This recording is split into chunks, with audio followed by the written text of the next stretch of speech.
Assalamualaikum warahmatullahi wabarakatuh. Waalaikumsalam warahmatullahi wabarakatuh. Baik, di sini perkenalkan nama saya Musa Pasif dengan di belakang 78.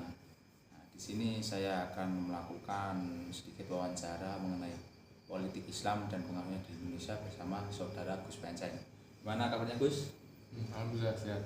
Oke, baik. Mungkin tanpa berbasa-basi lagi, langsung saja. Nah, ini menurut Gus Penceng ini ya, ilmu politik Islam dan pengaruhnya di Indonesia itu seperti apa ya Gus ya? Oke. Kalau menurut saya itu politik Islam itu mengacu kepada pandangan ideologi dan Ya. gerakan yang berupaya mempraktikkan nilai-nilai dan ajaran Islam dalam kehidupan berbangsa dan bernegara dan juga berpolitik. Oke. Nah, itu juga ada tujuannya, yaitu untuk menegakkan masyarakat Islam dan menjadikan sebagai dasar dalam sistem pemerintahan dan hukum di negara ini. Oke, baik. Di Indonesia sendiri itu pengaruh politik Islam ada sejak awal masa penyebaran agama Islam di Nusantara. Oke. Nah, itu beberapa kerajaan Islam, Samudra Pasai, Demak, dan Mataram itu merupakan unsur-unsur syariat Islam dalam tata pemerintahan mereka. Oke. Namun pengaruh ini masih terbatas dalam sifat kedaerahan.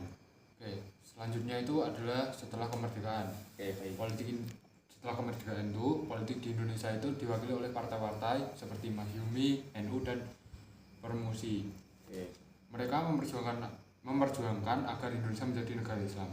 Namun usulan itu ditolak atau dibantah tuh sama BUPKI dan PPKI, Oke, baik. yang akhirnya memilih bentuk negara kesatuan dengan Pancasila sebagai dasar negara.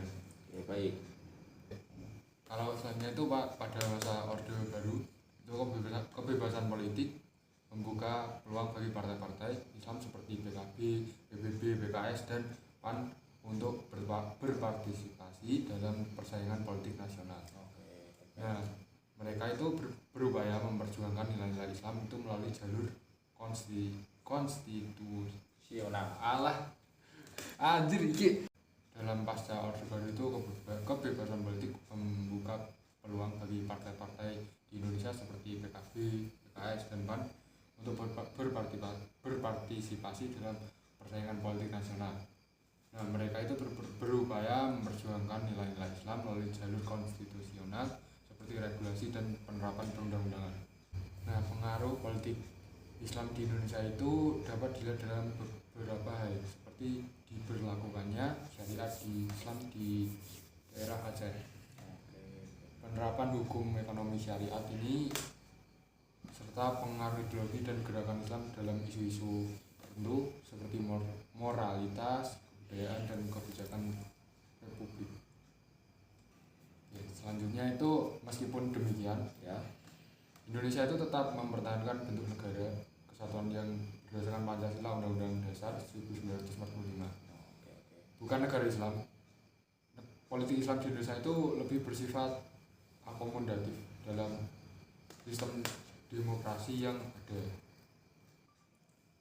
Baik, mungkin itu sedikit wawancara pada malam hari ini. Saya juga mengucapkan terima kasih kepada Gus Penceng karena menyempatkan waktunya untuk diwawancarai.